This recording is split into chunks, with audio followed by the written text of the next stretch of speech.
para bang pag-amin nyo na meron ngang katiwalian na nangyayari doon sa kanilang pagbabudget sa mga nakalipas na national budget po natin? Oo, Admar. Talagang sinasabi na niya na nagkaroon ng problema, pero naghugas kamay siya at hindi siya ang kasama, hindi siya ang mastermind. Tinuon niya kay Senator Chis Escudero at saka kay Congressman Saldico. Yun namang si Saldico, chairman lang yun ng appropriations eh. Kaya medyo yung umpisa okay, maganda, hinihintay ng tao ano ang magiging katapusan. Yung dulo, parang itinuon niya dun sa iba at siya'y malinis, no? Ang sabi pa nga niya, ilalabas niya yung affidavit na sinabmit niya. Hinihintay ko yung itong araw na ito, pero wala akong nakikita. Sinabi rin niya na ilalabas niya yung listahan ng proyekto niya dahil hindi nag-benefit ang kanyang distrito. Alam mo, dun sa una namin pag-aaral, sinabi namin doon na merong 66 contractors in his district in Leyte province alone. Sa daming ganong kontratista, di madaming ganong proyekto at dahil maraming ganong proyekto, maraming pondong nabigay. Kaya hinihintay ko yung sinabi niya na ipapublic niya pero wala Yes. pa na nangyayari doon, no? At saka ine-expect ko bilang ikaw ang ama ng House of Representatives that you take full responsibility for what happened.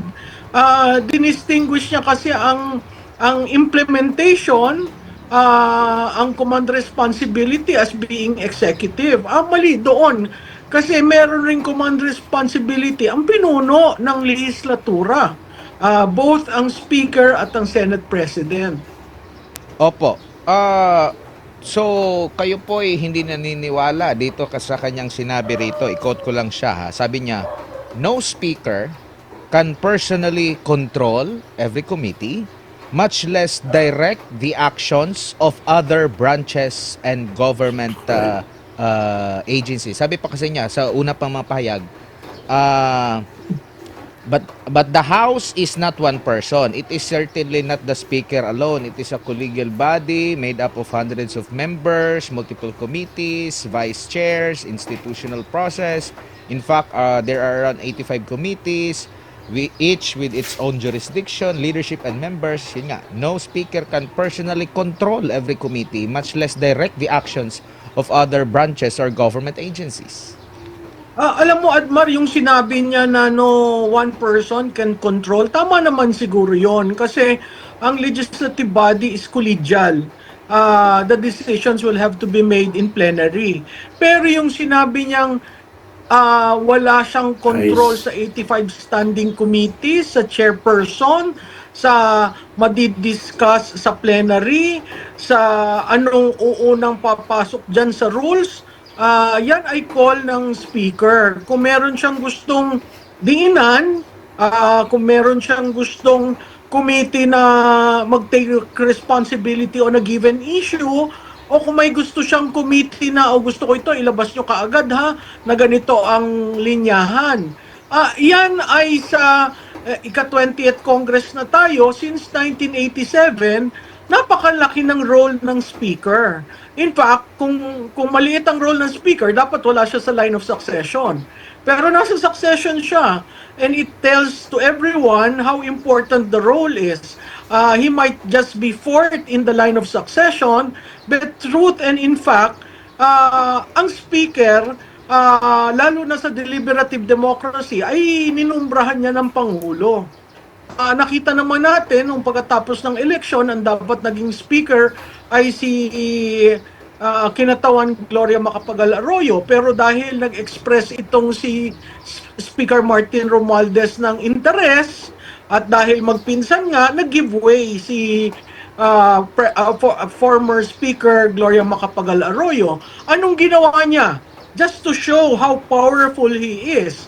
Nung nakita niyang may pagpupulong-pulong ang ilang kongresista sa South Korea, hindi ba inalis niya Yes. si Deputy Speaker, Senior Deputy Speaker Gloria Macapagal Arroyo?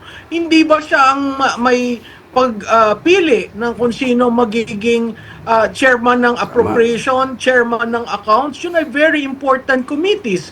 Kung sino ang members ng House of Representatives sa Commission on Appointment. So hindi utility lang ang speaker. Ang speaker ay sinusunod ng 345 members. So, mali yung characterization na ginawa niya. Siguro kaya niya yan ginawa dahil nga pinapakita niya na wala akong kinalaman dyan sa nangyari sa budget. Again, ang power of the purse is with the House of Representatives. So, imposibleng hindi alam niya yan, imposibleng hindi niya unutusan si Congressman Ko, at imposible na hindi niya rin alam ang small committee. Kaya nga ako sabi ko dun sa isa kong kausap kanina na dating politiko, sana naghayag na siya ng ano yung kinalaman niya, ilinabas niya ang small committee, no?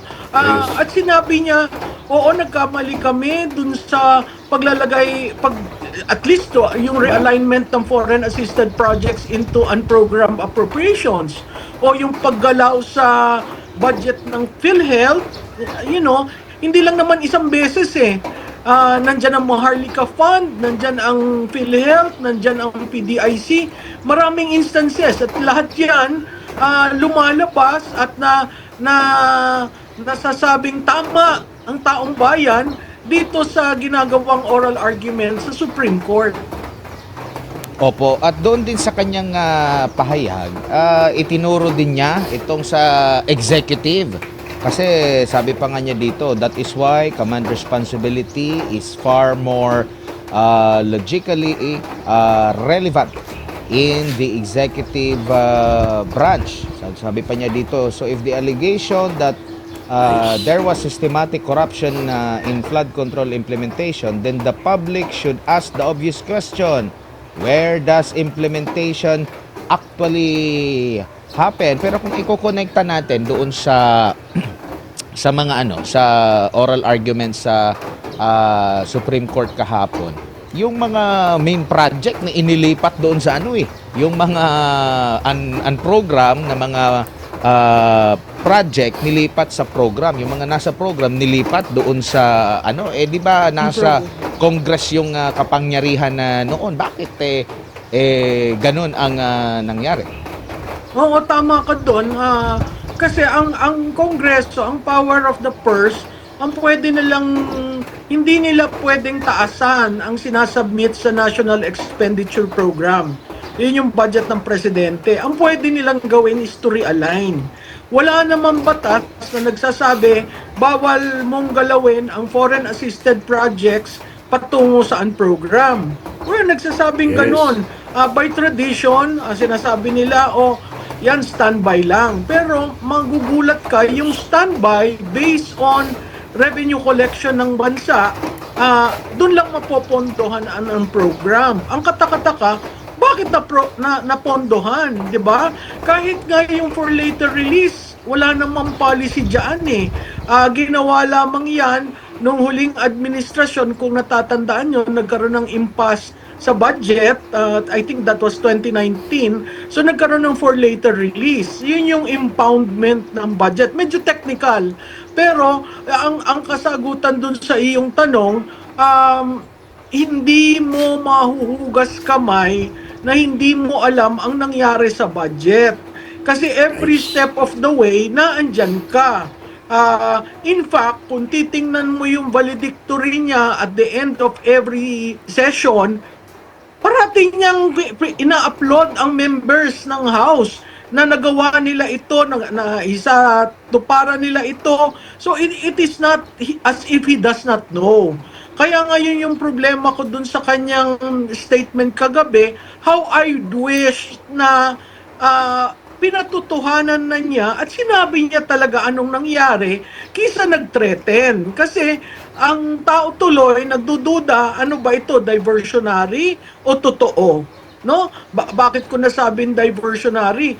Kasi nangyari siya on the eve of the second discussion on the impeachment. tuwing eve ng impeachment schedule, may nangyayari. Nung April 14, ilinabas yung supplemental budget na hindi naman yun inaccept during the filing.